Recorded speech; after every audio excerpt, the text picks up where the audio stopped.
Hey, what's up guys? So hey, just walking through our second floor renovation. It's a renovation where we took an 1800s house that was a little galley. So this was a second floor. You can see almost like a bowling alley, right? Just long and narrow. And we ended up adding this 25-foot dormer. So let's walk backwards. So let's take a look. So we ended up adding a little kitchen here. So there's an L-shaped kitchen coming in here. We're gonna need a kitchen window around the corner. We'll have a dishwasher. You'll have your range, microwave.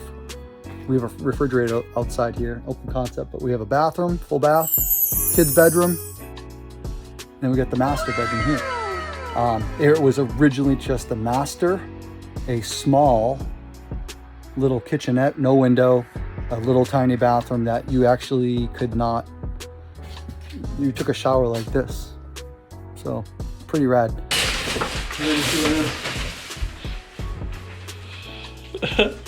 It's a comfortable shower there.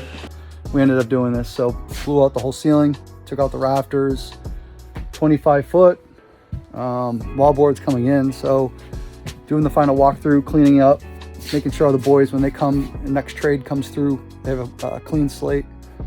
You don't want to, no one likes a messy job. Electricians get a bad name anyway. But when you own the house, you own the property, you're running the work. Try to do good, right? So that's it. Walking through all three units. There's another fourth unit here in this building, but we are, it's gonna be commercial. That's a little top secret right now. And yeah, look at these. We have the old original beams that I think we're gonna leave them exposed. These are all hand hewn, meaning they were cut by hand, shaped. Another one. So they'll come, I think should be exposed. You'll see a few of them. I don't know, it's gonna be a weird one. We'll see how it looks.